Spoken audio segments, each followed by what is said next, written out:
أدي أبي عاوزله مس من تتعرقنا حشنا مس أبي مس إساياس كده مس إساياس معراء بحنسا علينا ولدنا توالدنا إنا أبزأوا نزي أجي كبير حزن كبير نبعات أكل معنا عننا دقنا بخار عند تحارد حلفنا إنا زي أخن حلفن كلنا إتنا يقدم نكاد أنتي جزية ملؤ باهي لسلاسة زنوارة جزية موائل نسي ترسيعه هيك من تعلنا أكبيت حزني نازلني أنا بس أبي يجي سكع هيك تقراين إلى تقت إتبيان تحقق وقت نبر دسي بدنا سلام كنا بردك أنا هنرئي الموتو ما يتولى زي ما ترينا عينا دك أنا هنرئي دسي بدنا محمر يملسن كويلنا كم إنا هنقبر ده دحا سلام كن فتحي سلام بعلو تردي وقفه كذا كل خبرنا عدنا سلز هلو كل خبرنا يا أخي جيب لي قدم زي تحكي بسلام سلفي كاود ما تسلام سلفي ما روحو يكون everything is wrong you have to change the code even كتقالس هو نبلصقنا ولا تخدليكم دولفين نحو حتى يزبل زلخو كقالس هو ولا تدليمكو سيستم كقيروا ولا نحزب تግራይ ፕራይስ ዘይخፍሉ for example ንኢትዮጵያን ጻውዒት ይገብሩ number 1 thing ሲስተሙም ይቀይሩ መቼ ምን ይሁን ይውደ ህወሓት ከላያችን ላይ እንደመዥገር አላቀቅ ብላለችና እስቲ አንዳንድ ነገር ቼክ ላርጋት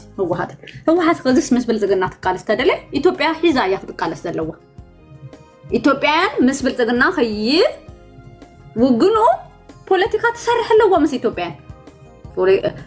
example ማለት ነው ጣል ያለ ኢትዮጵያ ባንዲራ ቢታይ ምንም ችግር የለውም just you have to ፖለቲካ ማርኬቲንግ ነው ማርኬት ይሽጡ እሺ ወይ ሙያ የላቸው እነዚህ ሰዎች ወይ ጸባይ የላቸው ወይ ሐሳብ የላቸው ወይ እኔ ምንም ተጨንቆኛል እንትኑ ሰላማዊ ሰልፉ ግን በጣም ነው ያናደደኝ እና ዶልፊን አይ ዶንት ኖ ምን እንደምን መጨረሻችሁን ብቻ ያሳምርልን ቀጥም በኋላ ተመልሼ እመጣለሁ ግን ለህወሓት ደጋፊዎች ከዚህ 135 ማለት ነው ስለ 33 አላችሁ እንደ ምክር ማለት ነው ምስ ኢትዮጵያ ወላ ተቃለሱ ምስ ኢትዮጵያና ይልኩም ተቃለሱ ትግራይ ቨርሰስ ኢትዮጵያ ይትግበሩ we cannot afford እንገብረው ኢትዮጵያ በህዝብ ብዛሃት በኢኮኖሚ ብዙሕ ነገር አይደለም ሶ ኢትዮጵያ ትብሉዋ ነገር ጠጠው ይልኩም ህሰብሉ ሌላኔ ምንም አለለም ኢንሻአላህ ዛ ኤርትራ ቢሄዱና ብንገላገላለን ቴንክ ዩ ዶልፊን ሃዊ አዚና ቀጥል ተገረንተና በጣም በቃ ጾሪኮ ምን አፈቅተኛ አንችልም ሙድ መያዘ ነው አምሐሪት አንዲም ነው ነይሮም ካዘረጋግጥ ብላውትም ሃዊ አጥላዋጂና ዚና በትግርኛዬ አክሰንት በትግርኛዬ አስተያየት ሰጥሽ ነው ከዛ ነው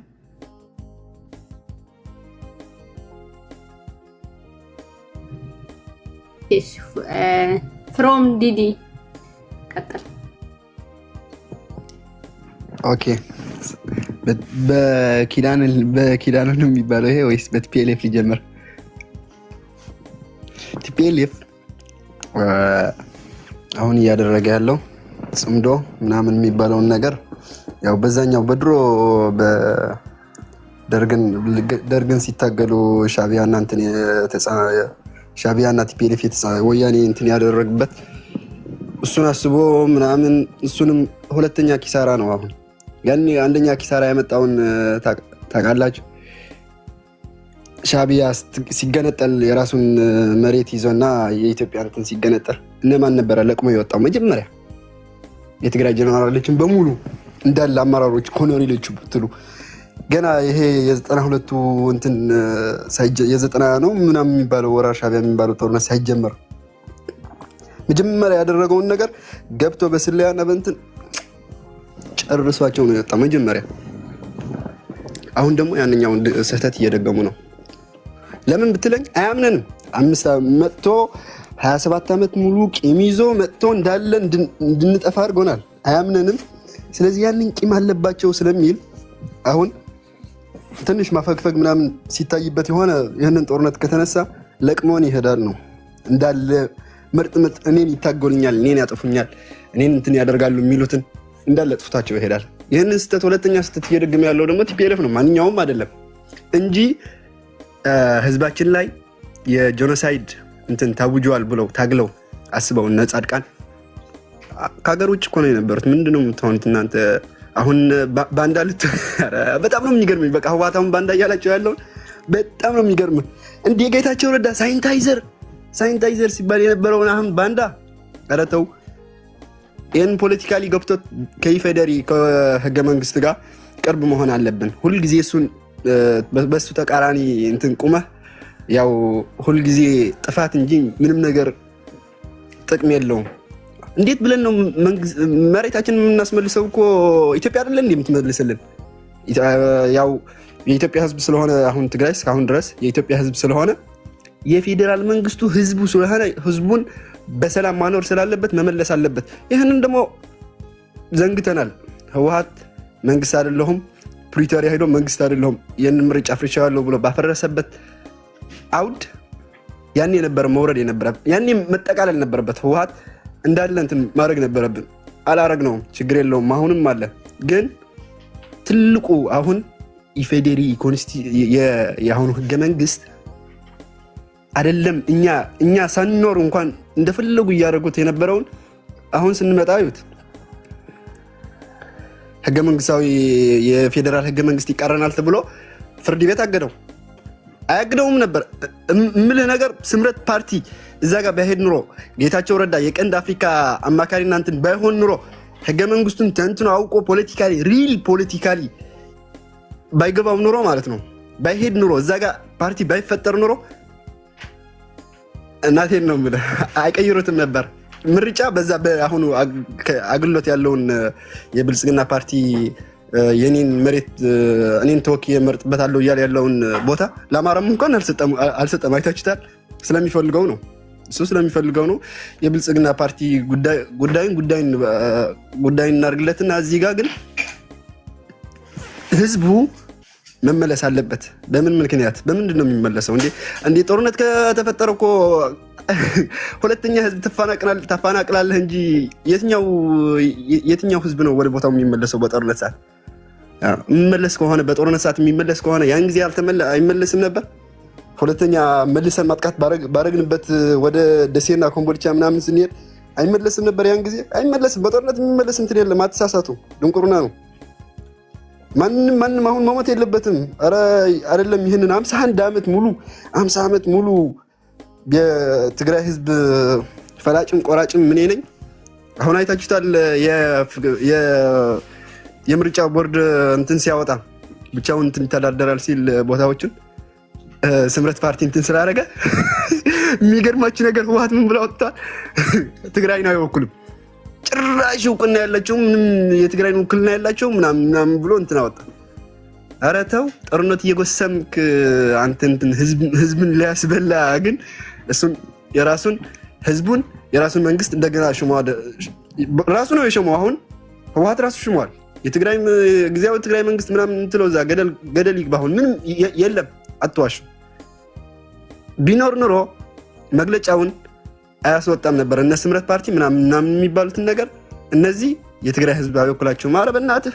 ማን ነው አዲያ አይወክላቸው? እነማን ናቸው እነሱ? የትግራይ ልጆች አይደሉም እንዴ? የትግራይ ልጆች አይደሉም? ትግራይ በሚያስፈልግባት ሰዓት እሷ ጋር ቆመው እንትን አልነበሩም? እዛ ጋር ሂደው ድሮ ከብልጽግና ፓርቲ ጋር ምናምን ቆመው ቲፒኤልኤፍን እየተቃወሙ ምናምን የነበሩ ሰዎችን እነሱ ለምን አስገባ ምናምን ለምን ሰባሰበ ከሆነ ያው የትኛውም ትግራዋይ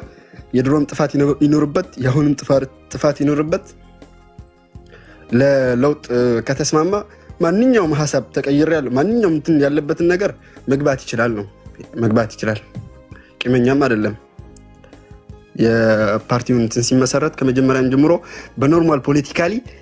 እኛ ትግሬዎች ለትግራይ ምን እናደርጋለን? ምን ይጠቅማታል? ከህገ መንግስት ጋር መስማማት፣ ከኢትዮጵያ ጋር መስማማት። መጀመሪያ ህዝባችን መመለስ ካለበት ከህገ መንግስት ጋር መስማማት አለብን። በፕሪቶሪያ ህወሓት እዛ ጋር ምርጫውን የጨረቃ ምርጫ አድርጌዋለሁ ብሎ ፈርሟል። አዎ። ስለዚህ መወገድ አለበት። ከኛ ተወካይ የህዝብ ትግራይ ተወካይ አይደለም። ይሄንን ያመነበት ግን አሁን እነዛ የህዝብ ትግራይ ተወካዮች አይደሉም ምናምን ብሎ መግለጫ ወጥቷል። ባንዳ ምናምን እያሏቸው ነው። ደግሞ የፈለጉትን ስም ይሰጣሉ። ደግሞ የሚገርምህ ነገር ጨርሻለሁ።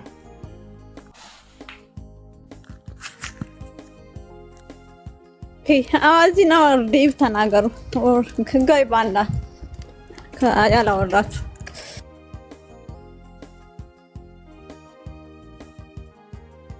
አዋጅ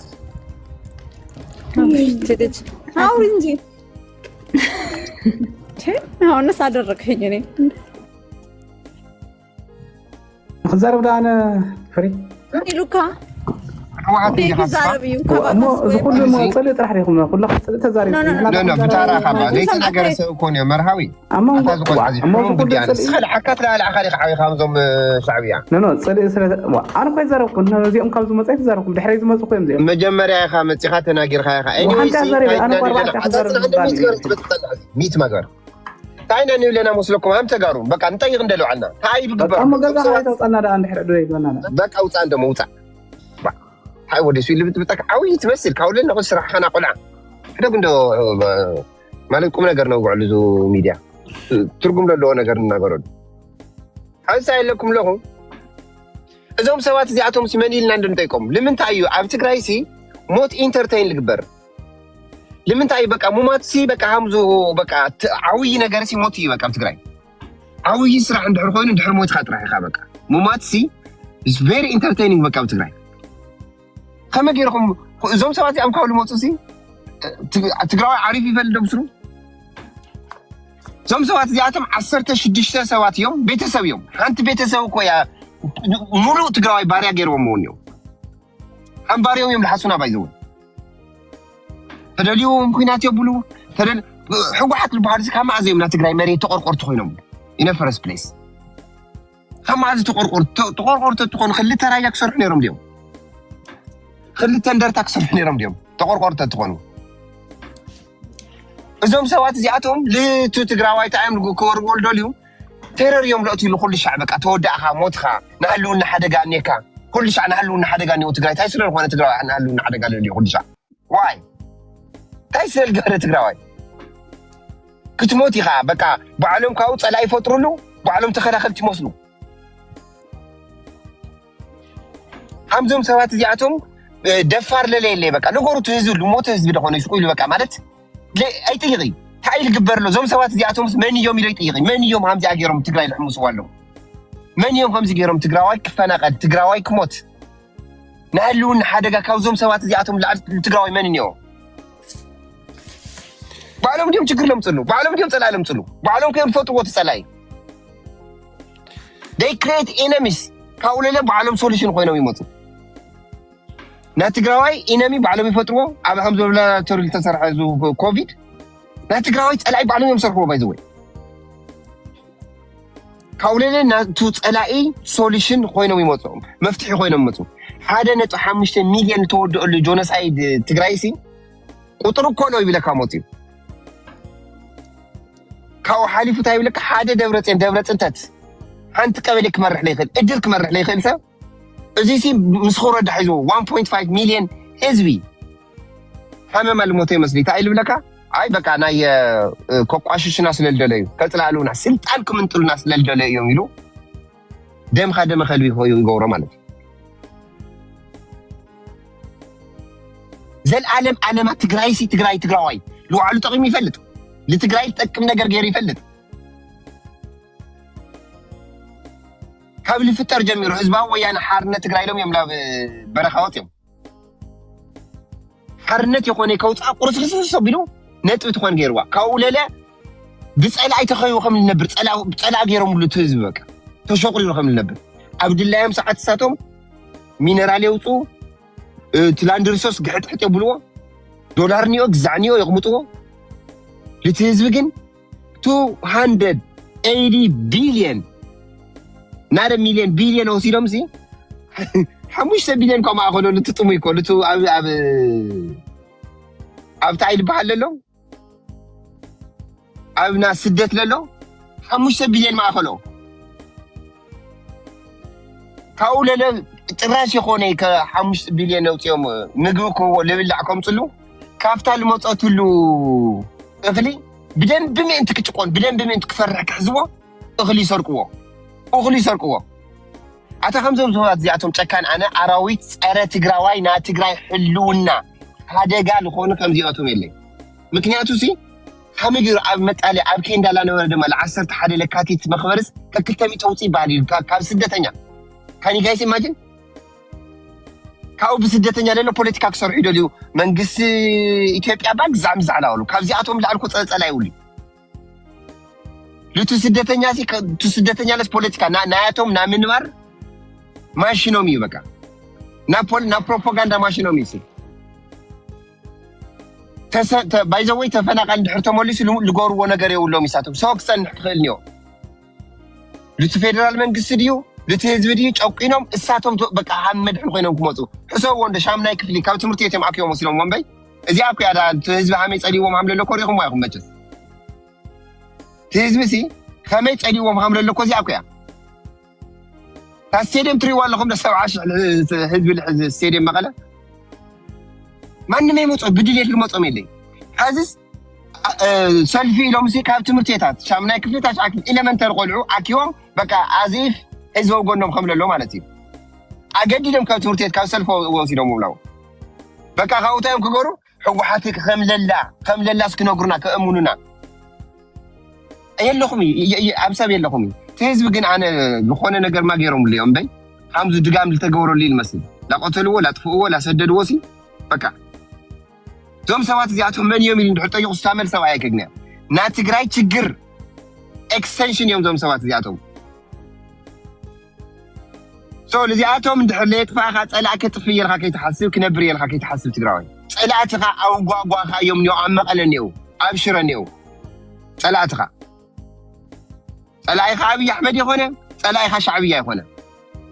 ና ሻዕብያ ና አብይ አሕመድ መሳርሕ ልኾኑ ሕወሓት ልበሃሉ ፀረ ህዝቢ ትግራይ ነው ፀረ ህዝቢ ትግራይ ዳያስፖራ ተኾይኑ ኮንፊንዎም በቃ ማለት ዋላ ነውሕ ግዜ ዘዶ ኣብ ዳያስፖራ ኮይለው ይሕዝ ወራ አንሕናይና ኮ ዳያስፖራ ኣብ ዳያስፖራ ሲ መን ዲኦም ክመጾም 10 ሰብ 20 ሰብ ሒዞም ይካተኽሮም ዳስት ቆም ገይርካ ነጽሎም ኣብ ውሽጥ ካየሙን ነው ታቲካ ስደት ወጥ ትግራዋይ እታላአቶም ነው ተጥፈው ኮይና ታቲካ ስደት ወጥ ለምን ሓዲክ ካሉ ትኸድ ዓድኻ ትመሬት ዓድኻ መሬት ካዩ ትወርቅ ካዩ ታልኻ ትጠሚ 16 ለሞሉ ሓንቲ ቤተሰብ ኮያ ሓንቲ ቤተሰብ ትግራይ ትብዝባላ ለስብሓት ነጋ ቤተሰብ ሓንቲ ቤተሰብ ያ ባይዘው ለማንም ከባቢ ላይ ትውክል ቤተሰብ እንደም ሞር ካብ ትግራይ ለዓላውነት ኤርትራ ለተሐሳስባ ቤተሰብ ሱራ መበቆላ ካውል መጽፍ ቤተሰብ ማለት ነው ስለዚህ ትጥያቄ አዊት ካይነ ትግራዋይ ጸላይኻ አዊት ካዮም ነው ጸላል ፈጥሩ ለካለው ሳቶም እዮም እሳቶም ተጥፊኻ ድሕሪው ትግራዋይ ታይ መኻን ከተፈልጦ እንዲኻ ኣብ ሸመንተ ወርሑ ከተኣምር ሰሪሕካ ትግራዋይ እና እዚ ክብል እንጠይቅ ምን እዮም ዘም ሰባት እዚኣቶም ኢልና እንጠይቅ ሁሉ ትግራዋይ እዚ ክጥይቅ ኣለዎ ሶሪ ቀጽሉ ዴባ ኣኑ ይሐልኩም ንሽተይ أول تعالي قتل حريهم مسرو سو جزا هادي وسنكم زي تصوعوا ويدايت وي أواج قتل حريهم لا هم تقول قال قتل وي قتل يمديس حوسوس قتل خوينو عايزوي لو ما أنت أخواني روما مع أوروبا أربعة نبر أمباسادرات أمسيهم تحدوا كهيت زارون سلست يوم يزارو نيرم زخونه خوينو جن نفتو نساتو مستزارو قدم هذا حدا نجارات كذا حرف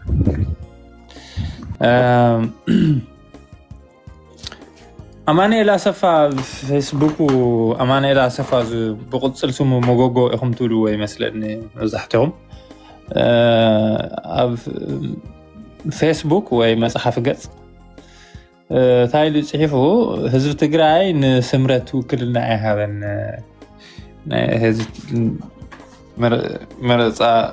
ቦርድ ንዘውፅኦስ ስምረት ክትከሰሉ አይግባእን ኢሉ ጽሒፉ ሶ እንታዩ ሕዚ እዚ ንዘንብ ትግራዋይ ህዝብ ትግራይ ይዋድዩ ውድ ህወሓት ዘለዉ ሰባት ናይ ህዝቢ ትግራይ ወኪል ገይሮም ባዕሎም ዝወስዱ ካሊእ ስለ ረብሓ ናይ ህዝቢ ትግራይ ክጣበቕ ክሕለቕ ተሎ ውክልና ይብልካን ዝብልዎ ኣካይዳ እንታይ እዩ ዝነግረኩም እዩ መጀመርያ ህዝቢ ትግራይ ውክልና ዝህብ እንተኮይኑ ህዝቢ ትግራይ ንመን እዩ ሂቡ ውክልና እዩ ኣብዚ ሰዓት ህዝቢ ትግራይ ውክልና ዝሃብ ኣካል የለን ግዜያዊ ምሕዳር በቲ ትግራይ ዘላቶ ኩነታት ብግዜያውነት ከመሓድር በቲ ውዕሊ ፕሪቶርያ መሰረት ዝተወልደ ግዜያዊ ምሕዳር ኣሎ ንሱ እዩ ክውክሎ ዝኽእል ካብኡ ወፃኢ ብፖለቲካ ውዳበ ግን ናይ ትግራይ ፖለቲካ ውዳበ ከም ምዃነን መጠን ረብሓ ህዝቢ ትግራይ ኣብ ዝገበርኦ ቃልሲ ናይ ንባዕለን መንገዲ ተኸቲለን ነቲ ረብሓ ናይ ትግራይ ከውሕሳሉ ዝኽእላ መንገዲ እየን ዝኽተላ ንስኻ ናይ ትግራይ ውክልና የብልካይ ንስኻ ናይ እንትን የብልካን ክበሃል ዝኽእል ከመይ ኢሉ እዩ እዚ ዝብል ኣማኒኤል መጎጎ ባይዘወይ ናይ ሕጊ ሰብ እዩ ናይ ሕጊ ምሁር እዩ ቅድሚ ሕዚ እውን ኣብ ፓብሊክ ሚድያ ብደንቢ ሕፅብ ኣቢለ ክሪቲሳይዝ ገይረ እዮ ነይረን እታ ውድብ ክትመውት ከላሲ ክንደኣፍ ንሱ ምስ ጌታቸው ኮይኖም ሕጋዊ ነገር ከም ዘይዋፅኣ ብሕጋዊ ነገር ዝመፅእ ድማ ብሕጋዊ መንገዲ ክምልስዎ ፖለቲካዊ ዝመፅእ ካብ ፖለቲካዊ ክምልሱ ካብ ዝገብር ንሱ እናተለኣኸ ናብ ሚድያ ይወፅእ ነይሩ ነታ ውድብ ዝገነዛብ ባይዘወይ ንሱ እዩ ስልጣን በቃ ፖለቲካ ፕሮፓጋንዳ ጥራሕ ይሰርሐልና ኣሎ ኢሎም ስልጣን ክህዎ ምዃኖም ዝፈልጥ ብሕጊ ገዲዮን ዝኸሳ ዝነበረ ነታ ውድብ ንሱ እናመፀ ፖለቲካዊ ኤክስፕላኔሽን ይህብ ነይሩ ኣብ ሚድያ ናይ ሕጊ ምሁር ኮይኑ ብሕጊ ትኽሰስ ተላ እታ ውድብ ሕጋዊ መልሲ ብፅሑፍ እኳ ሰይህባን ናብ ሚድያ መፅኡ ከም ዝብሉ ዘለዉ ከምዚ ስለ ዝደለዩ እዩ እንታይ ከም ዝደለዩስ ነዚ ፖለቲካሊ ነቂሑ ዘሎ ህዝብስ ክጠፎ ማለት እዩ ከብራህረሉ ግን ንሶም በቃ እታ ንነግሮ ነገር ሰምዕ ኣለዎ ስለ ዝብሉ ጥራሕ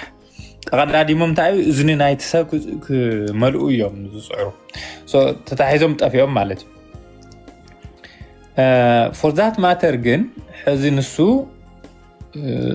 እቲ ዝተለዓለ ብመረፃ ቦርድ ዝተለዓለ ናይ መረፃ ክልል ምክላል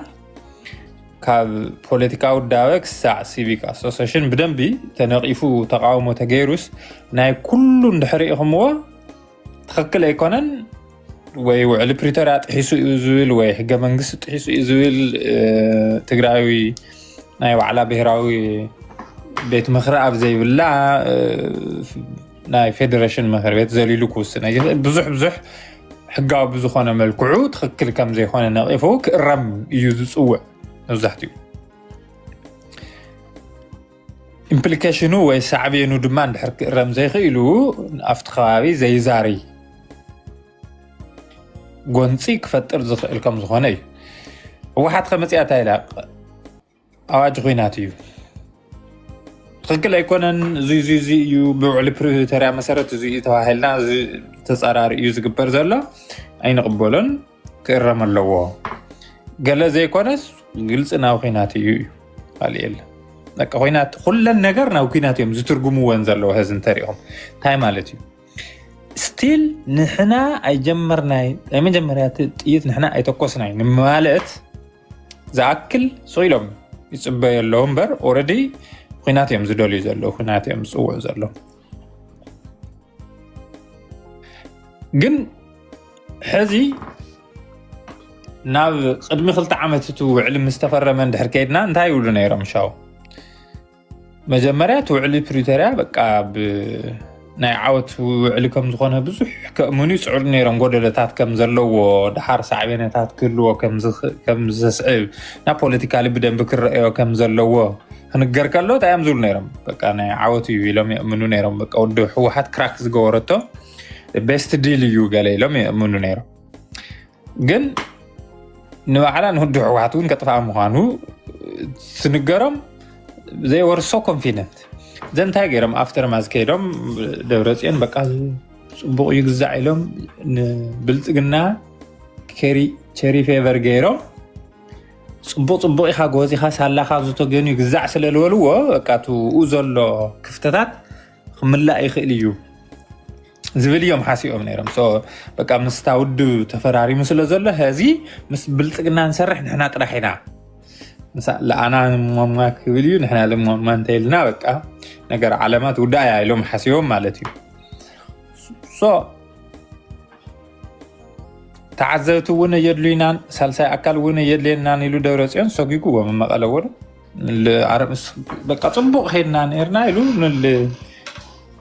ፈራሕ ካብ ቤት ትምህርቲ መፅእ ኣለዉ እስኻትኩም ብምምፃእኹም ከዓ ዝበለፀ ተጠናኺርና ሳልሳይ ወገን ጌርና ኢና ንዘራረብ ነርና እዚ ባዕልና ለባዕልና በቃ ጎቢዝና ይብል ማለት እዩ እዚ ዝበሉ ሰባት ተገልቢጦም ምንታይ ኢሎም ምኽሳስ ጀሚሮም ትዝሓሰብዎ ናይ ውድቦም ጉዳይ ይኹን ነገራት ስልጣን ይኹን ብቲ መንገዲ ዝሓሰብዎ ዘይከደ ምስተረፈ ነቶም ናይ ባዕሎም በዓል ጌታቸውን ገለን ብምንታይ ከስዎም ነይሮም 2 ዓመት ሙሉእ ስልጣን ንዕኦም ዝተዋሃቦም ብልፅግና ስለ ዝኾኑ ተመዛበልቲ ኣይሓቱን ናይ ተመዛበልቲ ምምላስ ግዛኣት መሬት ትግራይ ንኽምለስ ምስ ብልፅግና እናተመላለሰ ይውዕል እምበር ተመዛበልቲ ይመለሱ ደሞ ክብል ወይቲ ደሞ ክብል እዚ ደሞ ክብል ከይዶም ከዓ ናይታ ውድብ ላዕለዋይ ኣመራርሓ ኮይኑ እታ ውድብ ሕጋዊ ሰውነት ክትምዝገብ ኣይሓትትን ኢሎም ይወቕስዎ ነይሮም ኣብ መንግስቲ ዘሎ ኣካል እታ ፖለቲካ ውድብ ትመዝገብ ዘይበለ ኢልካ ክትወቅስ ኣይትኽእልን በዚካሊ ሓደ ፖለቲካ ውድብ ሕጋዊ ኩነታት ይማላእ ተይሉ ፖለቲካዊ ዲስከሽን ገይርካ ሕጋዊ ኩነታት ከማልአሉ ዝኽእል መንገዲ ኢኻ ትፈጥር ግን ንሱ እንተወሪዱ ንሱ ስለ ዘይሓትት ዘሎ እዮም ተመዛበልቲ ዘይተመለሱ መሬት ትግራይ ዘይተመለሰ ብልፅግና ናይ ውዕሊ ፕሪቶሪያ ዘይፍፅም ዘሎ ይብሉ ነይሮም ወደ በዓል ጌታቸው በዓል ፃድቃን ሪሙቭ ገይሮምዎም ከይዶም እንታይ ማለት እዩ ንሳቶም ምስ ከዱ ዘን ተመዛበልቲ ክምለሱ እዮም ግዛኣት ትግራይ ክምለሱ እዩ ናታቶም ምስ ብልፅግና ምሽራኽ ንሕና ትግራይ ዝግባኣ ነገር ክትሓትት ክትውንጥር ብዘይምኽኣላ እዩ ዘይተመለሱ ነይሮም ንሳቶም ዝደለይዎም ፅኦም ወደ ብድሕሪኡ ስለ ተመዛበልቲ ምምላስ ወይ ግዛኣት ትግራይ ምምላስ ብቕላዕ ካብቲ ቅድሚኡ ዝነበረ ብዝተፈለየ መንገዲ ዝተሓተተ ሪኢኹም ሰሚዕኹም ትፈልጡ የለን ዘሴም ብዝገደደ እንደውም ተገልቢጥካ ውድብ እንተይ ድሓነት ተመዛበልቲ ንምለስን ኢሎም ከምዚ ኢሎም ሰልፊ ወፂኦም እናተባሃለ ንሶም ንዝደለይዎ መንገዲ ከውዕልዎም እዮም ጀሚሮም እቶም ተመዛበልትስ ነቲ ናይ ውድቦም ፖለቲካ ብግልፂ ፅቡቅ ገይሮም ኣሰሊፎም መጋበእያ እዮም እናተጠቐሙሎም ኢሎም ክሳብ ህዚ እውን ኣይተመለሱ ተመለሰ መሬት የለን ተመለሰ ተመዛባላይ የለን እዞም ሰባት እዚኦም ንሳቶም ክገብርዎ ከም ዝኽእሉ ካሊእ ግን ይገብሮ ከም ዘየለ ዝወቕስሉ ዝነበሩ መንገዲ እንተሪእናዮ ዋና ከይዶም ናይ መሬት ጉዳይ ናይ ተመዛበልቲ ጉዳይ ከም ዘይነበረ ብደንቢ እዩ ዝገልጽ ማለት እዩ ካብኡ ማህተም በቃ ትግራይ ከምዚ ኢላ ተወሪሳ ናብ ብልፅግና ይግበር ኣሎ ዶ ምዕራብ ትግራይ ክትምለስ ተኮይና ብደው ዝገጥመና ዘሎ ባዕልና ብሓይልና ንመልስ ኢና ተባሂሉ ኦኬ ማህተም ኩሉ መንጢሎም ዝደለይዎ ገይሮም ኩሉ ኣብ ኢድ ቁፅፅሮም ኣትዩ ወደ ዝተፈለየ ነገር ግን ኣይመፀን ምንም ጀስ በቃ ህወሓት ዘን ላስትሊ ላፍቱ ከይዶም ህዝቢ ዝሓቶ ዝነበረ ናይ ህዝቢ ድልየት ንፖለቲካ መጋባኦም ምጥቃሞም መጨረሻው ከይዱ ኣብዚ ናይ ህዝቢ ዝገብርዎ ዘለው መድረኻት እንድሕሪኢኹሞ ውዕሊ ፕሪቶሪያ ካብ ዝፍረም ክሳብ ንጌታቸው ዝኸዱ ዝነበረ ግዜ ታደሰ ወረደ ክሳዕ ዝሽየም ዝነበረ 2 ዓመትን ገለን ናይቲ ውዕሊ ፕሪቶሪያ ቃልሶም ውድብ ኣብ ምድሓን እዩ ነይሩ ኢሎም ኣቐሚጦም ሎማዓንቲ ኣብ ዝነበሮም ኣኼባ ኣብ ዝሓለፈ ግዜ ዝተፈላለዩ ኣኼባታት ኣነ ሰምዖም ነይረ ንምንታይ እዚ ገበርኩም ኢሉ እቲ ሰብ ክሓትት ከሎ እቲ ሰብ ክትርድእዎ ዘለኩም ሲ እታ ውድብ ናይ ምፍራስ ሓደጋ ስለ ዝነበረ እቲ تخلت عامة قال مولو ودب أمدحن إنا نيرنا قالسس ودب أمدحن ينير تقرأ أمدحن يكون أي تقرأ قدام مقوار يكون بقلت يوم أدميت غيره وعلى بريتاريا تفرمو كالساع تادس ورد زشيم جزي زنوارا قالسي كله ناي تقرأ قداي تمزابل تدو مريت دو زعده مهتم دو مروت دو كل زبحال زنوارا ودبنا يمدحن قالسي يلوم كفى بلوم انه صبو حزن وعلم تادس ورد زغونه ነገር كل عالكلون تادس ورد كاز مص 10 ورح دو بقى سو 10 ورح يو ገና ብዙሕ እንትን ይበልናን አይተረጋጋናን ስቲል አውሽጥ ዝኖሩ ንበዓል ጉዑሽ ጀነራል ጉዑሽ እንካልኦትን ሕዚ ኸደሎ ያው ንጸረለና እዮም ዝውሉ ንሳቶም ሶ ውድዎም እዮም ዘጽሪ ዘሎ ውድዋሆም ምትሓን እዩ በይና ትግራይ ጉዳይ አይኮነን ዝሆን ዘሎ ጸሬም ታዮም እቶም በሓደ ግዜ ከይድና ንዋጋእ ዝውሉ ክተርፉ እዩ እቶም ውጊ ይትረፍ ውጊ ወዲ ውጊ ይትረፍ ትግራይ ዝጠቕማ እዩ ትግራይ ይሕሻ እዩ ዝውሉ ጸሬም ክኸዱ እቶም ኤርትራ ወግ እንተ ኮይኑ ብሬሳና ሞይቱ እዩ ኤርትራ ንኸይትውጋ ኣብዚ ኣኸፍ ኢልና ትግራይ ናብ ኩናት ዓውደ ኩናት ክንገብር ኣለና ዝውሉ ክተርፉ ማለት እዩ ንጸር ኣለና ዝውሉ መወዳእትኡ ህዝታ የሚሎም ኩናት የተስለ ዘሎ ኣብ ደገ ዘሎ ዲያስፖራ ከምታት ማሊ ዝነበራ ክምክት ኣለዎ ብገንዘብ ድዩ ብውዳበ ድዩ በቃ ብዛ ሞንጎ ገዲፍናኩም ዝነበርና ተጋጊና ንእሽተይ እንትን ስለ ዝነበረ እዩ ሓቅኻትኩም ይኹም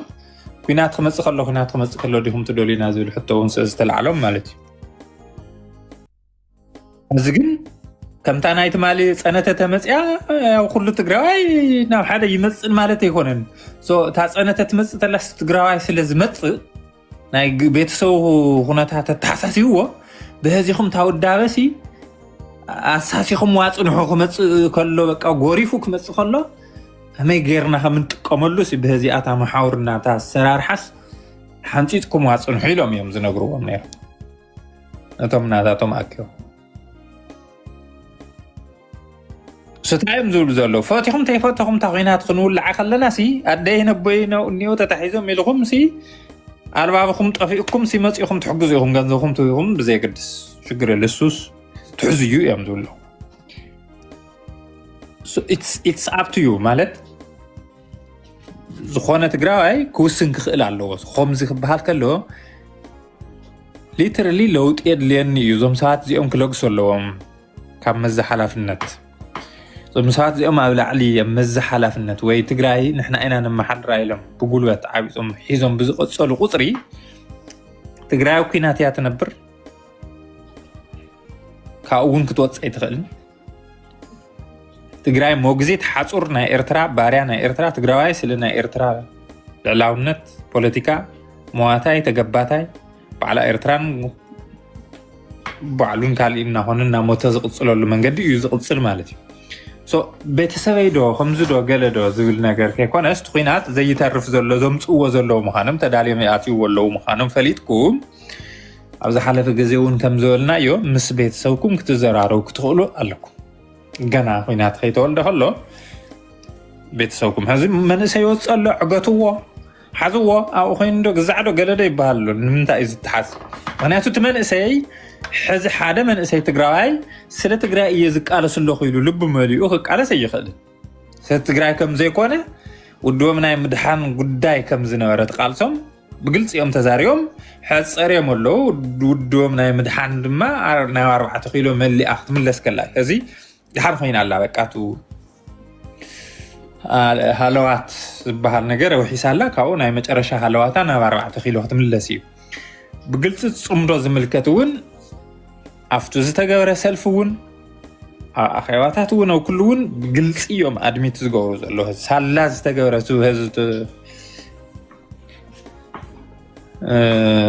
ዝፎቶ ገይርካዮ ዘለካ ኤርትራዊ ዶልፊን በቃ ሳላ ዝፈጠርካዮ ፅምዶ ተመሊሱ ተወቂዑ እተን ለማዓንቲ ተጀሚርዎን እውን ተነፅዋር ኣብ ዝባኑ እየን ክፈሳ ገለመለ ያው ደብረጽዮን ዋና ዮሐናይና ያዘኻኸረኩም ግን ከም እኽል ከለ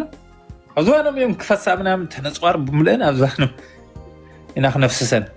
ኣብዚ ኣየን ዘለዋ ተነፅዋር ኩለን ኣብዝዋኖም ኢና ክነፍስሰን ይበሃል ነይሩ መዓት ድሮንን ፅዋርን እዩ ዝፈሰሰና ግን ሕዚ እውን እዚ ገና ብኸውዱ ዝሓስብ መፅኡ ኣብ መድረኽ የሳልጡሉ ሕዚ ተሪኽማ ሕወሓት እንታይ ትገብርላ ንዚ ንኺዳን ኣመነ ውድብ የብሉ ገለ ይብሉ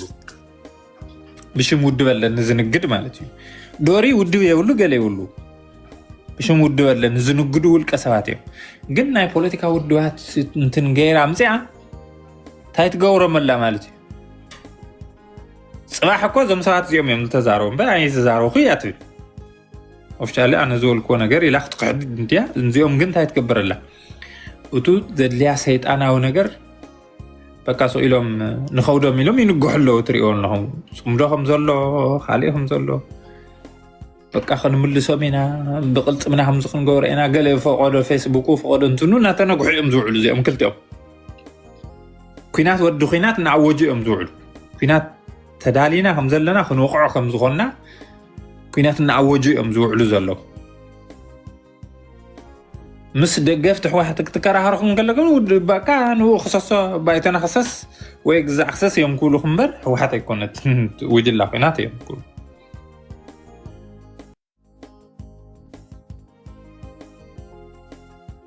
ብግልፂ ግን እንታይ መቐሚጦም ዘለዉ ግን ኣብቱ ከምዚ ኢሎም ክንዛረቡ ከለዉ ውዕሊ ፕሪቶርያ ፈሪሱ እዩ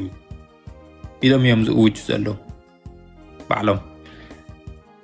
ደብረጽዮን ፍሪስዎ ዶ ከዓ ዓቢሉ ሰራዊት ምፅኦ ፀጊዑ እንድዩ ዝበለ ግን ኣብ ኩናት ንኣትለና ኢሎም ክእውጁ ከለዉ እንታይ እዮም ዝገብሩ ዘለዉ ውዕሊ ፕሪቶርያስ ብግልፂ ባዕሎም ከም ዘፍረስዎ እዮም ዝእውጁ ምክንያቱ ብልፅግና ውዕሊ ፕሪቶርያ ይፍርስ ኣለኹ ኢሉ ኣይመፀን ፓብሊክሊ ኤርትራ ኣብ ግዛኣት የላ ንኤርትራ ከውፅየ ኢሉ እዩ ዝመፀ ኣትሊስት ብልፅግና ፖለቲካሊ ስማርት እዩ ዋላ ንትግራይ እውን ክወቕዓና ደለየ ፕሪቴክስት ተቐሚጡ እዩ ዝመፅእ ኣብቱ ናይ ዓለም ናይ ፖለቲካ ሕጊ ተኸሳሳይ ኣይኮነን ብልፅግና ክስዕረሉ ዝኽእል ታይትል ሒዙ እዩ ዝመፅእ ንሃና ግን እንታይ ብለዉ ከምዚ ፀረ ከምዚ ዝኾነ ክንወቅዕ ክሳብ ሕዚ ኣብ ቀረባ ኣብዛ ዝሓለፈት ግዜ ዝገበርዋ እንተዘይኮይኖም ሻዕብያ ክንዱቲ ኣብ መቐለ ኮይኑ ዝፍክር ክንዞም ግልገላት ሻዕብያ ዝኾኑ ኣብ ትግራይ ኮይኖም ዝፍክሩ ካብ ኤርትራ ብዘይካ ሓደ ውልቀ ሰብ ክንዱቲ እዩ ዝፍክር ኣይረኦም ኣብዚ ቲክቶክ ዘለዎ ገለ ሰው ኢሎም ዞም ተራ ሰባት ግደፍዎ ስለ ኤርትራ ዝፍክር ኣብ ትግራይ ዘሎ መርገፂኡ ዘይፈለጥ ኣካል እዩ እቲ ዝመፀ ኩነታት ትግራዋይ ተዝኸውን ግን ዝመፀ ኩነታት ንረብሓ ትግራይ እዩ ክግልውጦ ነይሩ ክግብጦ ነይሩ ዕድላቱ ክጥቀም ነይሩ ከሽርፍ ነይሩ ካሊእ ትርጉም ይክልዎም ነይሩ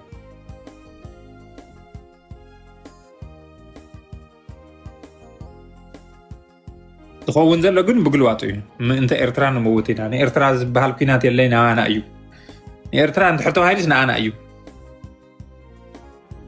ዝብል ትርጉም እናትሕዝና ንሕና ባዕልና ኢና ክንበኣስ ንፅውዕ ማለት እዩ ኣብ ከምዚ ዝበለ ኩናት ኣቲኹም መዋፅእ ዘይብሉ ፀገማት ናብ ባዕልኩም ናብ ቤተሰብኩም ካብ ተውፅኡ ቀዲምኩም ምኸርኡ ምስ ቤተሰብኩም ከምኡ እዩ ክኸውን ዘለዎ ኤኒወይ ብግልፂ ናብ ኩናት ክእተይ ምዃኑስ ምፍላጥ ኣገዳሲ እዩ ተዳልዮም ወዲኦም ይኣትይዎ ከም ዘለዉ እንተዳሊና ኢና ብነፈርቲ ሳተላይት ኢትዮጵያ ዘይረኣየቶ እቲና ኢና መሳርያ ብዙሕ ብዙሕ እዩ ዝበሃል ባይዘወይ ብናሽረ ዶ ኣብ ኣክሱም መዕረፎ ነፈርቲ ዶ ዕሪፍና ቀጥታ ካብ ግብፅን ሳውዲ ዓረብያን ዝመፀ እንትን ኒዶ ግዛዕ ዶ ዝበሃል ይንግሑ ኣለዉ እዮም መፍቱ ዝገብርዎም ግን ምንጋሕ ሾት ምንጋር ለህዝቢ ትግራይ ካብ ዕቅን ላዕሊ ተዓጢቕና ክሳዕ ፍንጫና ኢልካ ምዝራብ ሓዱሽ ነገር ኣይኮነን እዩ ሓዱሽ ነገር ክኸውን ዝኽእል ግን ህዝቢ ትግራይ ነዞም ሰባት እዚኦም ንኻሊእ በልዎ ድሕሪ ሕዚ ሰይትሽወድን ዝኣክል ተሸዊድና ኣለና ኢሉ ናይ ባዕሉ መማረፂ ክወስድ ክኽእል ተሎ እዩ ሓድሽ ነገር በታ ዝብልዋ ከምታ ዝብልዋ ከይፎተየ ናፍታ ዝደለይዋ ወፅመድ እንተኣትዩሎም ግን ድሕሪ ሕዚ ህወሓትን ትግራይን ኣብ ኢትዮጵያ ካልእ ታሪክ እዩ ዝህሎ ሞ ይቐኒየልና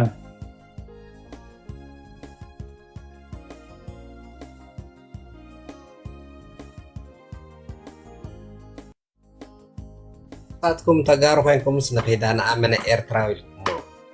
ديبو تجراوي كوينكا صعدا بانداس صراحه علي صنع سنه قصدي خاطي صنع سنه نباي سنه سمع وعدكم يوم قدفهم انا حسب تقول عتا يكونوا سمع سنه بيرسونال كونه حاجه زي اللي انت تجراي ناي باند حاجه زي اللي لنا اخلاتنا تدالينا حساوك ها تتصارف جن افكا اي تغبط اخلاتنا افكا باند حاجزكم ايدلنا تصرفي كنا ميت قرشنا سمع قصر حدا باندا بايغوي ملكع باندا قصر حدا باندا نسخان ودوهان ابزع عالمس سنن عينن اذنن اجرن ايدن هالي و باندا وقت زغبر نسخان ودوهان ماني تدري هم يتوقع سرعه ناي باندا حاجز ايد لي من حجزنا يودس هنا حجزك ايزبل كون يلنو استاندي دي مبتهنا يانتم حساب سمع حساب كاسي اب تግራይ ስለ ዘሎ ራይት ካዩ ኢኳል ሶ በስነ ስርዓት ተዛረብ وانا من ايرتراو غيرهم زيهم تغاريهم زيهم بعد ديبو بعد دلفين تغار كيلو موسي يولك الله انا بزح غزي يزارو كاندي دونقورس لزون كاي سمع نبا انت تتقنكو اخويلك زدنا هو حسابي في نعمينا فاقون حسابك قلت سنه واتخونك والكسون عين فاقون وماينك نجن بتسخاتولو لها ملكع باندانت جن كان كودو خان لعلي كل زقلت انا غير يلني بيرسونالي اي ثينك اني لك قدم حزون بقى احنا باندات تخينا وين بقى دحن باندات تخينا افكار زمتا هاي يجن نعاي بيرسونالي اي ثينك اني تسمع انت وين خمالتي اسمع انت لها جن تحت اجر خاون سوراي انت هذا سنه اصلا كنت شفت مش سنه سرعه غيركا اسفات ضربها قبل ما يتقرب ده ساعه حرام ما تيجي تخلا كنكسب متي خاتقادل لا مجمريا تግራይ صناح خلاوا اوكي حسب متي خاتقادل لا تግራይ حدث hold on guys حنشا እሺ ሰነ ቆራይ ብስነ ስርዓት እንድሕር ሓሳብካ ትገልጽ ካኻ ልዕሊ ባርያ ካኻ ልዕሊ ግዙእ የለይ ተረዲካ ኣንሕና ለህዝብና ለመንነትና ኢና ጠጠው ንብል ነዋግዕለ ተረዲካ ሓሳብካ እንድሕር ብስነ ስርዓት ትገልጽ ሓደ ለዚያ ዝውድብካ ለምህረትካ ፀርፍ እንድሕር ኮይኑ ችድ ታሕቲ ኮይንካ ታብታብ ስነ ስርዓት ገር ቆራይ ስኻ ሰብ ኮይንካ ስለሰብ ባንዳ ክትብል ካኻቱም ልዕሊ ሸውጥን ዮ ግዙእ መንነትኩም ትሸጡ ልጡፋት ካኻቱም ልዕሊ ልጡፍ ሃልዩሲ ነገሩ ልጡፋት ይኹንኩም ይስኻቱም ልስራሕኩም ለዓድኩም ይኹም ሰርሕለኩም ለኤርትራኩም ይኹም ሰርሕለኩም because you guys are aliens በቃ ሽግሬ ወደን ኮድ ባንዳ ልምንታይ ጻረፍ ስኻን ይኻ ሓቀውዚ ልምንታይ ጻረፍ ስርዓት ገይሩ ክናገር ክልኮ እዩ ኣነን ሓሳብ ችግሬ ብለይ ኣውዚሲ እሳቶም ናገርዎ ስኻቱም ትናገርዎ ሕወሓት ዋላ በዓላት ትመጽው ዝከፊላ እኹል ዓቕሚ እኹል መልሲኒኒ ዙ محبي صرفي باندا ገለ መለካ ካቱም ዳል ባንዳ የለይ anyway ዴቦ ቀጽል ወድ ስርዓት እንድሕር ትገብር ኣቲኻ ከፈል ብታራኻ ትናገር ስርዓት ገርካ በቃ እዚ ጨርሷል አዋጅ ቀጽል አላቢ ብዙ ሰዓት ነው አንቺ አላወራም እኮ አስገቡትና ያውራ በሰዓቱ ሰጣችሁ ተደረገ በቃ ሳሩ የሆነ ገና አዋጅ ኮንያ ሱ አውታሩ እንዲዋጋዕ በቃ ዘንታራ አውታሩ ይዋጋ اوكي 100 غير مسنه حدشا سعر ل 100 غير حدشا تماساس فلي حساب او تخكل تناغر اندي اواج تقتل مو كالا قاعد انا قل مالت نغرو تت ما بايزوي تግራዋይ لخونه از حساب هو حت لي خوني اني واي بزوم ما على لو بجلك دغخ يخد از سيم تايم لله ጆሪ ነው እንታለበት ይቆራረጣል እንትንሽ ምና ይቆራረጣ ካኡለለ ኦሬዲ ነው ትግራዋይ ተልኾን ለለ ኣብዚ ኸዚ ሰዓትስ ማለት ሃመ ጌሮ ብስር ዘም ጉጅለ ሰም ክድግፈ ይኻዲ ብስር ትግራዋይነት ኣው ሜጀር ልግበር ካኡለለ ካብ ናይዞም ግሩፕ እዚኦም ደጋፍ ለለ ትምህርቲ ኣነ ኤክስፔክት ይገብር ናይ ባንዳ ትርጉም እንድሕር ትፈልጥዎ ኮይንኩም ባንዳ ናይ ጣልያን ወርዲ ባንዳ ማለት ዓዱ ሓዲጉ مسخالي اكسترنال فورس مسخالي عدل سرحي مسخالي عدل لمن يسرح له تفلط نقال سخاتكم يهم مسخالي عدل تسرحوا تشاقركم مارا خيتكم تسرحوا لهم سخاتكم يهم لي ملكتكم بوليتيكات آتي لهم مالتي مارك ما يورد لله ذات أورنت راح كحب بلوان بي نيكست دي عبي مسي سياس تدارا ديرو يا واقك تخفلنا يخم تتورنا تمريت ناسلة تقوروه قل لا أريد لأخاتكم حيزكم كخاد سلا لخوانا لا يا لأخاتكم أوزل لكم مكان من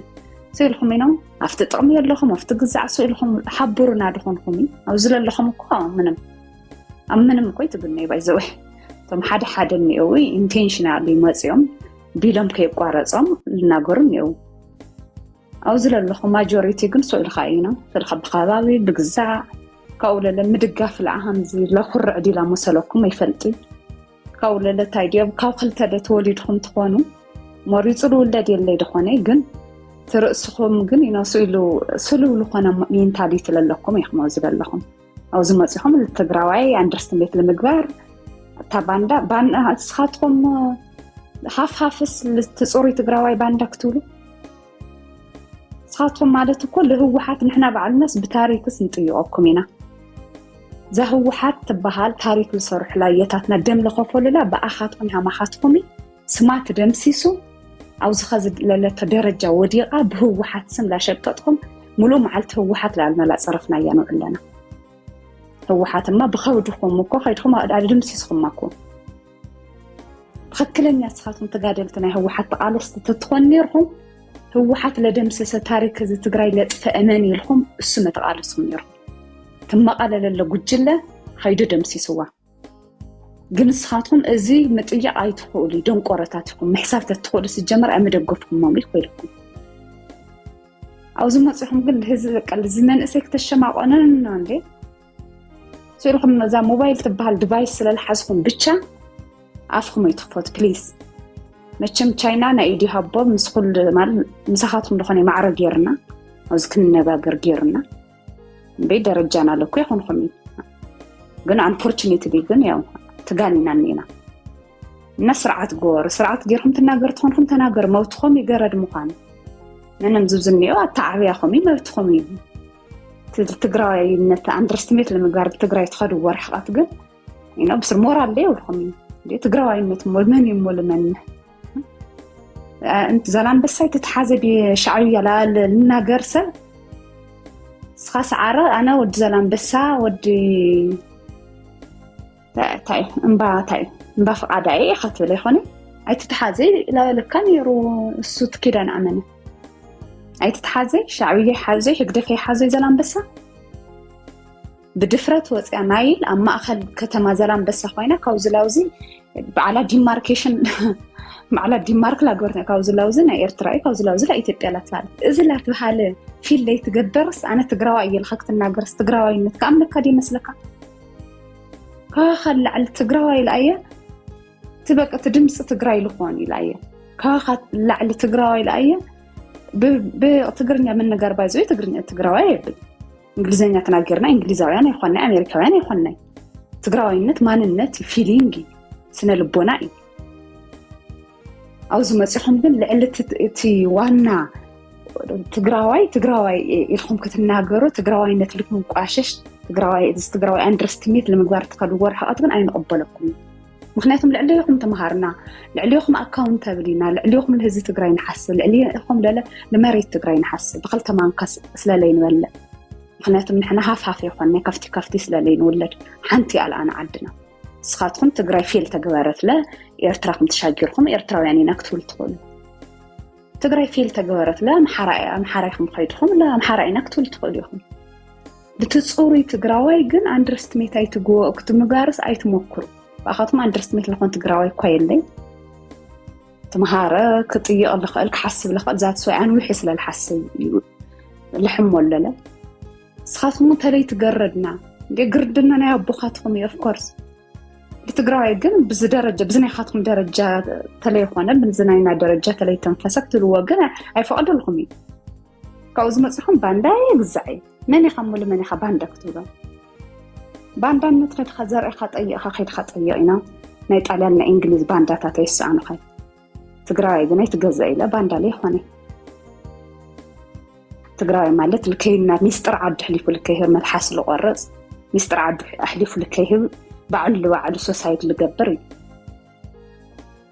تقراي خيدو تماريخو عالم مسعالي تزومد تماريخو خيدو تأثير يقبل البروباغندا خيدو أمريكا خيد دياليس اللي قبر إخواني تقراي تقارو أما أخل تقراي تقاريرم إخواني لسيوم مثل تقراي ميد لعباي نوس تقراي ميد عاوز ما تصيحهم ما تصفصفيتو النسخاتهم تاريخ يتفلطوا أتم جزءات بتقراي بسرعة حاجة تقراي أفهم كتخفتوا المورال ليه ميبازو نحنا صوريات تجارب يسمعنا ينو هو حات تحنا تتصبق تاريخنا دمنا بوتاتنا نيون دمنتاتنا نيون at the same time دم حواتنا لخزلة أو زقرا جزيلة بدم حواتنا يسمعنا تقراي نت بزي هو حات بزي درجة زوديقة سمع دم سيسخما هو حات تقاريو بقى هو حات سنك جنتات وحيلو كهو حات حليفو ويانا لا تفهله إذا تقراي تساعديدو بمن بزم عادة اليوم أنا خزنا علي أنا كل جزء ما بريزيدنتي نقرأك يا إخواني هو حات فيكتم يائل كل جزء هو حات بعلا استوداليتي هم أيهم حنت تقراويته هو حات لا توداليتي بسم هو حات اللي شكوتني حد عليه تقولني من كنت اللي هو حات الغن هو حات قال روعت تسنتراكم فرقم سمرات خوينا هزنا ندحينا ندحر تدمسسنا بقى إلهم ياو خيدو مدمسسو مسل الموصو فرقم للا ولا دقينا إلهم خيدو موصيهم يو فرقم للا أو كلنا أتي بقى إلهم كلنا قرص عليهم مكفلوا لهم يو تم لدمسسو تم وانا مد لدمسسو للا بسمعك شكوتو سلال دلي بسمع لورو نايت إنك جنزل سلال اللغو نحن هو حاتينا لاولو يسالسال رابع جيزي ولا ديهو ولا دلك قبرو يسعر له أيوه ندحر تجارو إنا ندحر تجارو كدروم سراتنا بالبيت متينو كل يوم هو هاتي بالبيت وتوانو كدروم إنا بيسبهاتنا ولا منا بيسبهاتنا من مالتنا يتسووا كو سراتنا يوم أنتن كوي تايد موسيلك فري حاجك تجينا قالسي جوا كوينا أنا بتشكي خاني بايزوي قالسي جوي قالسي تجوي أنا قدم زي ما يخز بزقرن زدورنا دلسي يمسفن أركيهم صحيفهم أوريدي هقدفهم كإرتراك أحتهم لخيل عندهم أوفيشال بعد أباي صحيح دلدبي صحيف ولا إيساس منامن كسم بق أنا صحتهم تاي صحتهم عقر حيليهم نبر حيليهم يملكتكم إيلهم بإجنورانت لو زخل لنا جرهم لعتي أنا فلتي لازم تدلدبي دحر وصير إينا يوسوشال ميديا نحنا مسكللين نجاجري هاجرينا هاجرينا نجاجري له ورد ملسي إسياس للا ملسي لأبي يسردو مالتي خيدو قال خيدو ما بقى له حد عادة صارينا كم قادم جمي روح نفشفش لا توهاله بسبعي بسساي تشعنتي بسبعة شوعتي قط يمولنا ورا بسبعي تشعنتي بسماني حادي يزخل قط يمولنا ورا بقى إرتراب للو مستاندم تقارلات وقعني at the same time سلام توهايلو عاتيوم للا بإيتيبيا ب9 مهرات 14 حمشت خلطة سنتقول اللي جور عصرات الموصل ناشناليست لوز اللي جابرنالو اللي ملقيتها قالت الموصل انترناشنال انتليجنت لسعنالو بقى بنا إرتراب للو مستاندم بايزو خيدا بقى حد عليك حدا فاميلي كويم قوانا كوي ولم حدا فاميلي ودي أساتم للا بقى قدمي برايوريتي لإرترالو مالتي زكويت بوليتيكس خزي عاوز بقى حسو يستي ما خالي هم كجبر نيرو فرشرك نقدر كده صار كان هم يمجبر خيدو عدم سي سموت مخنياتهم حدا أوقات يولي ኣደምሲስዋ መፅኡ ፖለቲካል ተዋና ፈላላዮም እንኮ እዚ ፖለቲካል መፍትሒ ኢለድልዮ ላብ ፍትሒ ላብ ኮርት ላብ ጁዲሻሪ ሲስተም ኣይተእትይዎ ኮይ ነይሩ ምስ ጌታቸው ኣብዚ ሓደ ሚእስ ኢሉ ሃምብል ዝኾነ ተጋሩ ናይ ህወሓት ደገፍቲ ኢና ልብሉ ፎር ኤግዛምፕል እዚ ኸዚ ይፈልጥዎ ህወሓት ልከይት ድምሰስ ልከራኸር ነበረ ግን ጌታቸው እዚ ኦሬዲ ፖለቲካ ሰሪሕሎም ይዓብይ ኩሉ ሻዕብ ዝተወልዑ ድኾነ ካብኡ ኦሬዲ ላብ ኮርት ሕሊፎሞ ንዓቶም ተባሂሉ ሓድሽ ኣዋጅ ፀዲቑ ጌድዮን ጢሞቴዎስ ይኹን ሓድሽ ተመዝገቡ ኢልዎም ዳሕና ጌታቸው ጥራሕ ኣባረልና እምበይ ዳሕና ልግበል ኸና ንገብር ኢና ኢሎሞ ኸይዶም ጉባኤ ኢሎም ኦሬዲ ጉባኤ ገይሮም ልጌታቸው ኣባሪሮም ሃም ሓድሽ ተመዝጊቦም ወረቐት ሒዞም ኦሬዲ መቐለ ብልኸዱ ሃም ሓድሽ መምዝገባም ሎ ምንም ሰርፕራይዝ ኣይገበሮም ይባይዙ ሃም ሓድሽ መምዝገባም ናይቲ እምነት ገንዘብ ሉዝ ክገብሩ ሽዒት እዩ ተረዲእዎ መቐለ ሒዝዎ ብልኻደት ደብዳቤ ኦኬ ሓድሽቲ እንድሕር ኮይና እኮ ትልነበረ ሃፍትና ናይቲ እምነት ሃፍቲ ሰይምልከተናይ ማለት ኮ ኢላ ማል ላብ ዲስኬሽን ኣትዮም ለሃፍቶም ኩሉ እዮም ጭራሽ ክሌም ልገበሩ ድሓር ልኮ ልህወሓት መድምሳሳ ምናምን እኮ ይኾነ ወረ ሓድሽ ተመዝጋቢት እንድሕር ኮይናስ ናይ 50 ዓመት ታሪክ ምናምን እዚ ጉዳይም ይኾነ ናይቲ እምነት ገንዘብ ግን ሉዝ ክንገብሮ ኢና ሓድሽ እንድሕር ኮይና ምክንያቱም ሃፍቶም ኩረስ ኮነ ሰሪያን ደሞ نخلي العدد من انت لا لأخي كوني استغاروا صوري تقراوي كنك سمعني وتاريخ ساعات مول بخيات كندز نفس متحتزل لك زي مثلا النيرو هكا تقراوي صريت ايه فرق ايه حسابي كانوا أتاي ميت دغوري لا أخذ كوني لز صوري تقراوي كنك فلتو أنا غاري لك تما حيرة ايه ميت غوروا لا أخذ ما يملكته كوني لك لت صوري تقراوي كنك عندي تزارو لا ترى تزارو بالفيديو أي تربش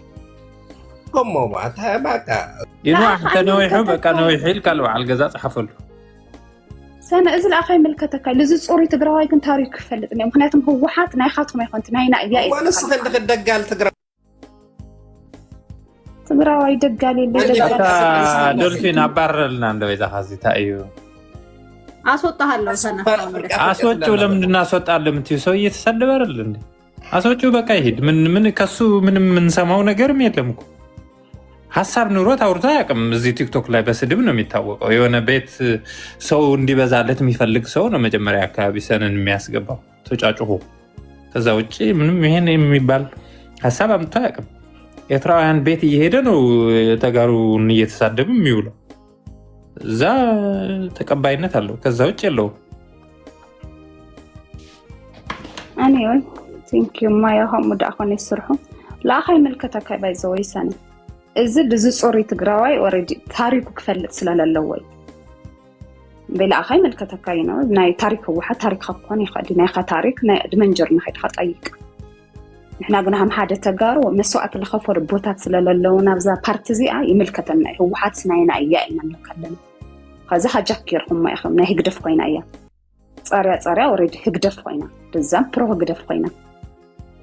تتخكلني هو حتى اياتنا واقع الخوف لكن ريغريت لسلالي نغورلو منم ولا يخون ولا يتتشوي انا ريغريت يغورل ارسي بوتاتي اذا كنت تجاركم تاريخنا كن كتفلتنينا لك خلا اخسلالي ملكتك صلع لك لك خلي anyway زي اتمهم يم حسب من الثاني سرحوا منا يا قازله اوريدي قال سنا مس هو حتى منم هو حتى لا اوريدي دمسي سوم ام قال سوم نايت إنت جنزبي ستيل نحنا هو حاتينا لولا زنايت إنت جنزب كورس للدلاين بي اللي هو حات اللي سمع لخبره حاس يوم لا فانم نزفرست بليس ساعة ما مدام سي سوما خازل اللي جبر لنا جارينا بنك تعازي من عمل لا تهالني عن توفرية جزا خيفاني بنك تعازي نايت إنت جنزب تعازي يكون نيكست داي اللي زعماني اللي صفا شو مجوجو زع خيدهم كلها بساوي يخوني خيدهم أوريدي كتقرأوا تخفيت لهم أكاونتهم تخينهم خازخة تخينهم لي يتقرأوا لعاتهم قولي يزيد تقوموا ليهم لعاتهم بروباغندا مسرح سلال تقوموا له إذا خزيساتهم زبلي ما يقوروا وندام دستوهم أوروبلان تعاسي بلتوهالكو اللي سمرات مجلس كوستلو ستالين وصيكو نو ندام إنترنت مكعدسني وسلك لك عدسني من السيلوات لكو لا تدعوا لكو information سلالجن لكو توم سمرتكو بإنترنت كم لك على سنة لو FB كو يبوست لخون له السلا رأي من أسيل واتسلو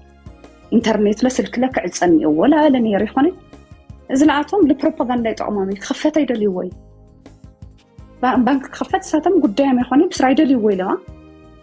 كأو همزي إنه أنا زدت قرأي كفانا كنا قرأي دلي بانكي تورنت كجمرت له إين مليونز زريفو موسيدوم عدد درون لجور وساتم يخوني بتعمل غير مكاوجنا بقدم أمورالي تايدي أمرال نير مسلكي حزوالا تعو خمسي عبي أحمد متشفتاف مش جمرة تيفوتهم كتبوا اليوم عم تعانتوا ديب لا ولا رمالتي حزي اساتهم سي بقى قلت إيدريتهم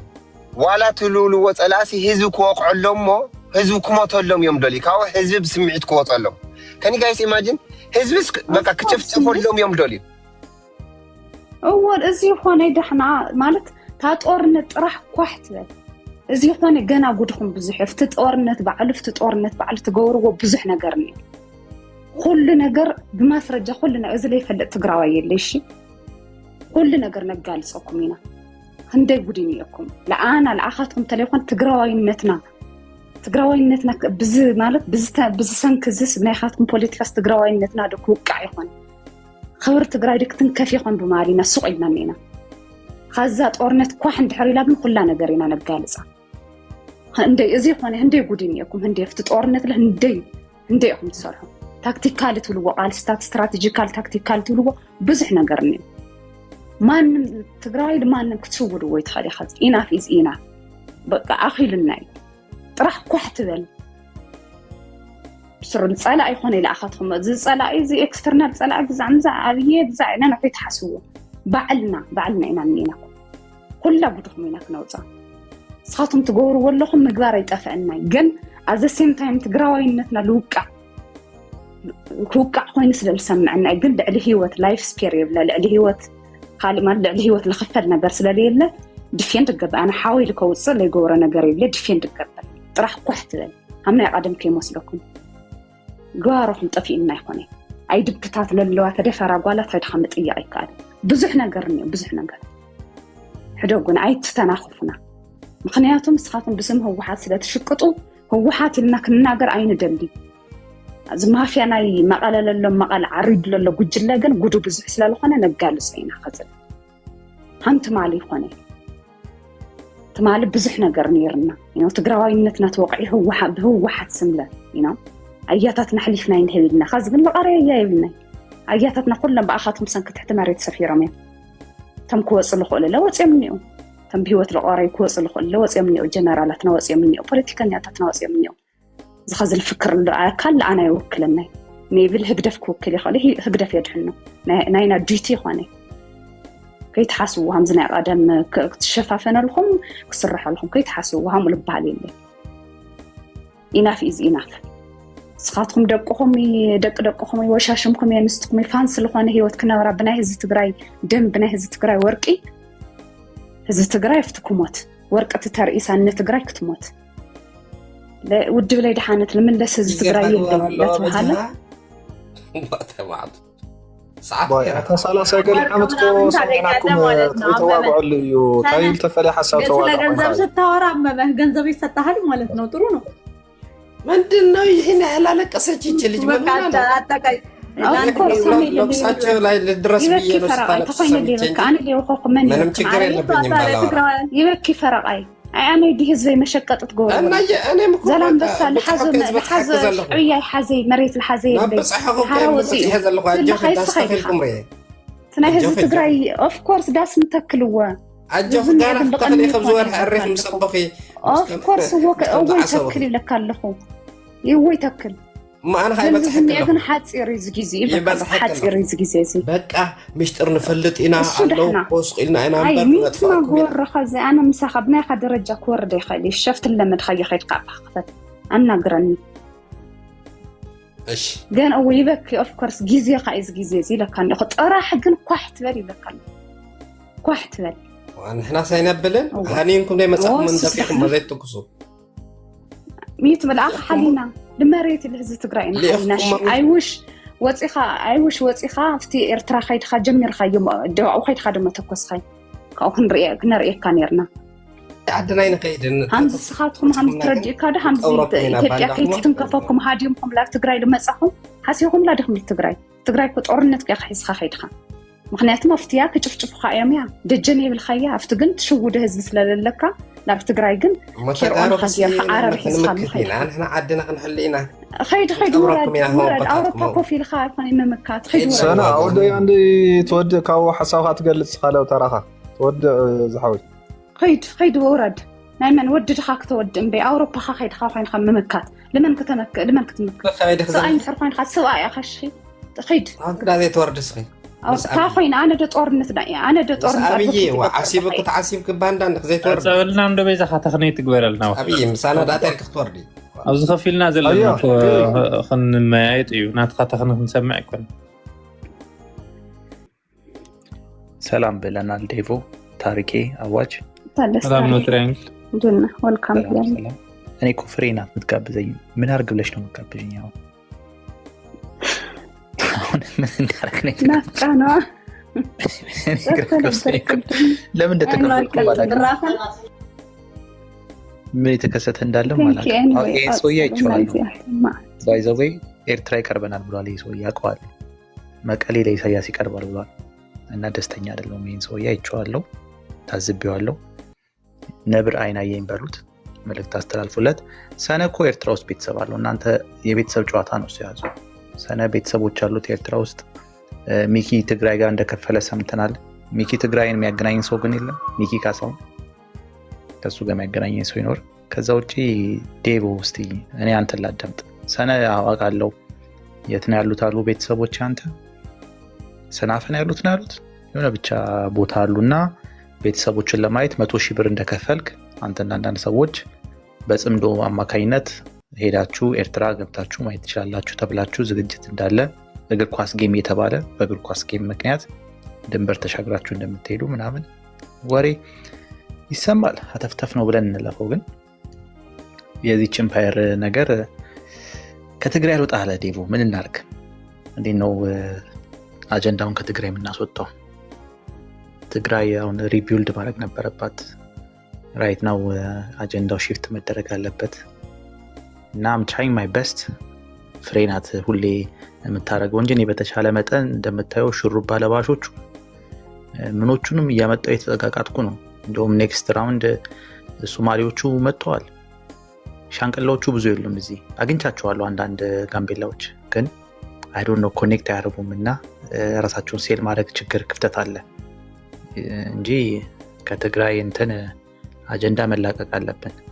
አዲቋላ ነው ያሉት ኦኬ አዲቋላ ኦኬ ጥሩ ነው ስሩም ነገሩ መንደፍራ ይርቃል ጥሩ ነው እኔም ቤተሰብ አለኝ አዲቀይ አካባቢ ደቂማር ምናምን ይባሉ ብራከሾ ዶልፊን ይወደዋል ስለዚህ ያነካበት ዶልፊን ሰላም ብለናል ዶልፊን ስለሚመቸው ነው ዶልፊን የሚመቸው ነገር ብራከሾ እኮ የእናንተ ወኪል ነው ታውቀዋለህ አይደል ብራከሾ እኮ የእናንተ ምን ስምረት እኮ ምንም እየሰራ አይደለም የሚለውን እኮ በቃ በብራከሾ እያየው ነው ሚዲያ አቋቁሞ ስብራከን ናሬሽኑ እንደመዋጋት እነሱ ዝም ብሎ ብቻ ገንዘብ ይብሉ አሁን ተስፋ ያለው እኔን ከስምረት ጋር ለማያያዝ የምታረገው ጥረት በጣም ይገርማል ስምረቶች ግን እኔን ከያዙ በጣም በቃ ያልፍላቸዋል ባንዴ ማለት ነው እኮ እንደልፈላቸው ከሰራው እኮ እንደልፈላቸው በቃ ባንድ ጊዜ ነው የሚያልፍላቸው አሁን እኮ ምን እያረኩ ነው አታውቅም እንዴ ሰው ብዙ ጊዜ የምታያይዘው እንትን በማድረግ ነው አሁን ኦነግና ሻቢያ አንድ ላይ እንዲሰሩ ፈልጋለሁ ሸኔና ሻቢያ ስለዚህ ምንም በደፍረት ምናምን በቃ አንድ ላይ ተሆናላችሁ ምናምን ያልኩ ያላመርኳቸው የተላመዱ አሁን እንደድሮ አይደለም መጀመሪያም ቢብሎ ነበር አሁን ይተመሩ ቀስ ይያሉ ምናምን ቡርቃ ዝምታ ሂድሞና ላይ ተቀርባለ ምናምን ይያልኩ ራሱ የጋበስኩት ነው እሱም ቢያለ ነው አሁንም ግን ቀስ ብሎ አንድ ቀን ይቀርባሉ ስለዚህ ኢትዮጵያ ውስጥ ያላችሁ ተቃዋሚዎች ካልተደራጃችሁ ኢምፐረራችን አብይ አህመድ መቀጠሉ ስለሆነ ዶልፊን አንተም ስምረት ካልሆንክ በስተቀር አሁን ባለው ስምረት ያለ አንተና ለዴቮ አዶን ይሄ ያለው ስምረት እንደ ተስፋዬ ራያ ለውጥ ያመጡ እኔ ስምረት ከገባው እንደምሩጽ ይፍጠር ማርሽ ቀያሪ ነው መሆንባቸው ባንዴ ነው እንደ ስታክ ወደ ላይ ለሚወጡት እሱ ነው የምፈልገው ዴቮም ሰርቶ ስሜ መጥፋቱ አይቀር ምገባ ይመስለኛል እስቲ ጌታቸው ረዳ ኮንታክት አደርገዋለሁ በቃ ወጥሬ ስምረት ነው የትግራይ ህዝብ መዳኛ ማለት ይጀምራል። ዴቮ እኮ አሁን አንብቦታል የስምረትን እንትኖች ማኒፌስቶ እንደውም በቻት እኮ አንብቤዋለሁ ብሎኛል። እና እንዴት አገኘው ምናምን መጠየቅ ፈልጌ ነበረ። ላይክ እኔ ፐርሰናሊ እንደውም ከኔ በላይ ፍሬ ነች ስምረት። እንትናቸው ግን መቀለጃ ነው የደላው ነው የችግር አይደለም። ነው አይ ብዙ ቻፕተሮች አሉ። ኢንቫይሮንመንት ፖሊሲ አንዱ ቻፕተር ነው እንጂ ስለ ፍትህ የሚያወራበት ቻፕተር አለ። ስለ ኢቭን ሪፓሬሽን ለካሳ የትግራይ ህዝብ ስለ ፍትህ የሚያወራበት አለ። ባይ ዘ ወይ ፍሬ ላብረልሽ ኖ አይ ስለ ፍትህ የሚያወራበት አለ። የመጀመሪያዎቹ ቻፕተሮች እንደውም ስለ ፍትህና ኢንተርናሽናል እንትን ራሱ መጥቶ ትግራይ ላይ ያለው ነገር መታየት እንዳለበት የትግራይ ጥያቄዎች ኢቭን በሪፈረንደም ድረስ ራሱ መመለስ እንደሚገባቸው ምናምን የሚያነሳቸው ፖይንቶች አሉና እንዲሁም የሚያስፈራው ምንድን ነው እውነት ለመነጋገር ብልጽግና አይ ዶንት ቲንክ በስምረት ማኒፌስቶ ደስተኛ የሚሆን አይመስለኝም። እውነት ላይክ የሚለውን ለሴይ ትግራይ ላይ ስምረት ቢቀመጥና እንደ ማኒፌስቶ